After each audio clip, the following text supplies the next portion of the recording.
The fragile Iran truce completely falls apart within just 24 hours, with the critical Strait of Hormuz shut down once again. Is Netanyahu sabotaging the ceasefire agreement, deliberately poking Iran to reignite full-scale regional war? I insisted that the temporary ceasefire with Iran would not include Hezbollah, and we continue to strike it hard. I think the Iranians thought that the ceasefire included Lebanon, and it just didn't. We never made that promise.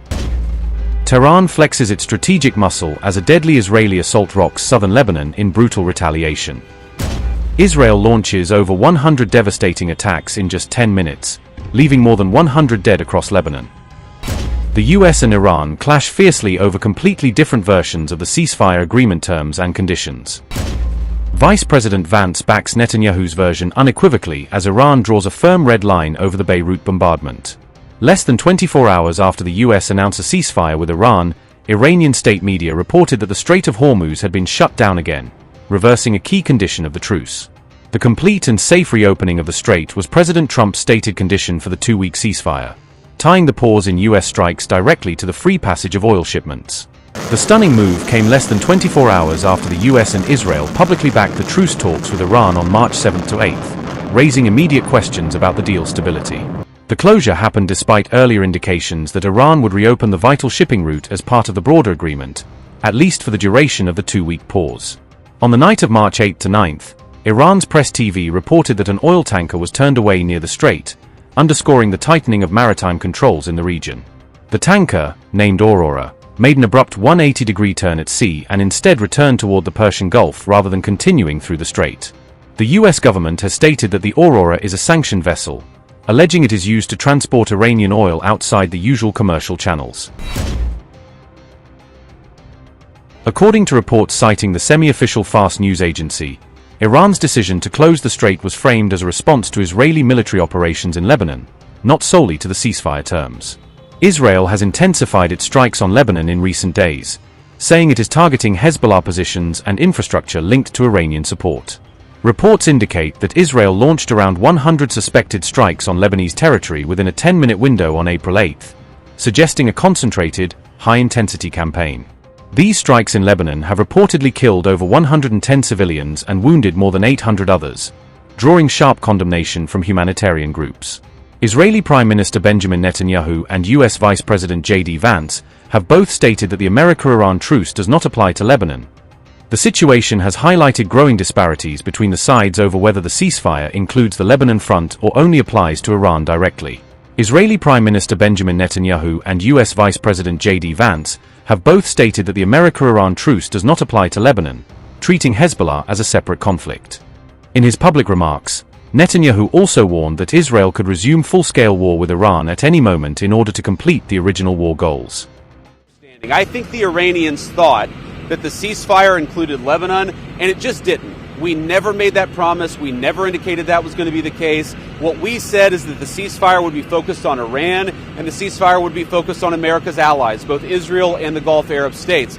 Now, that said, the Israelis, as I understand it, again, I'm supposed to get a fuller report when I get on the plane, have actually offered to be, frankly, to check themselves a little bit in Lebanon because they want to make sure that our negotiation is successful. Meanwhile, Iran's Foreign Minister Abbas Araghchi said the United States must act on its commitments, including any understanding about the situation in Lebanon, if the broader truce is to be credible. At the same time, US President Trump has openly backed Israel's continued military actions in Lebanon, reiterating that Hezbollah was not included in the deal. Trump described the situation in Lebanon as a separate skirmish, downplaying its link to the wider Iran-US ceasefire even as attacks continue across the region. Israel carried out a massive bombardment on Lebanon on April 8th, according to reports by Iranian outlet Press TV and regional media. Local reporting said Israel launched at least 100 separate strikes on Lebanese territory in just under 10 minutes. The attacks were described as the heaviest Israeli bombardment on Lebanon since the early weeks of March. Lebanese media reported that at least 80 people were killed and around 200 others wounded in Beirut alone.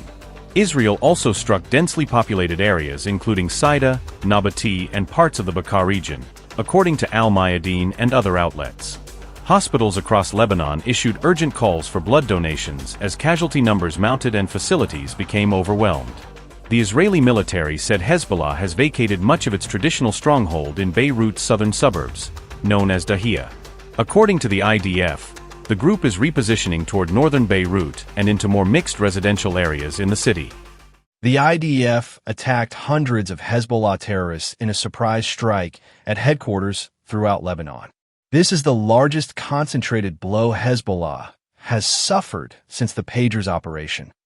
We insisted on separating the arenas between Iran and Lebanon in order to change the reality in Lebanon and remove threats from the residents in the north. We warned Naim Qassem, Hezbollah's Secretary General, that Hezbollah would pay a very high price for attacking Israel on behalf of Iran, and today we fulfilled another step in the promise.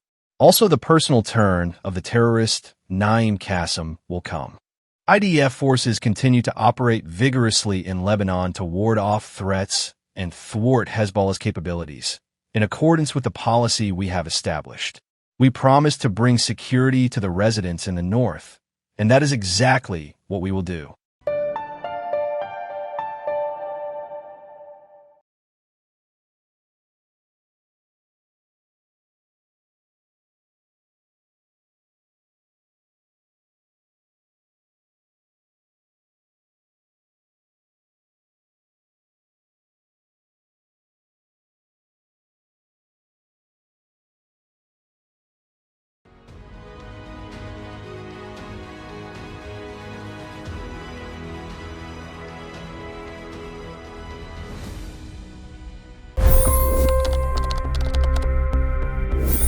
$25 crore गरीब गरीबी को परास्त करके बाहर निकले।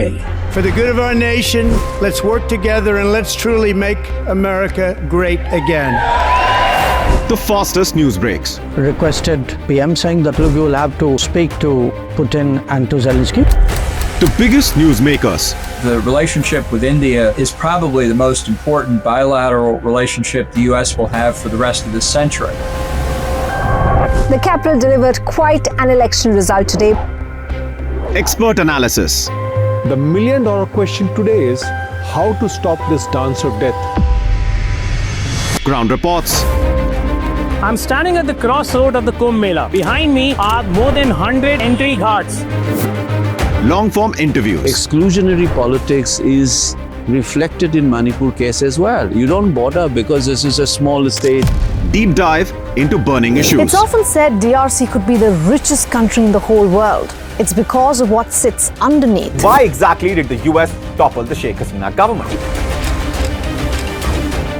HT videos.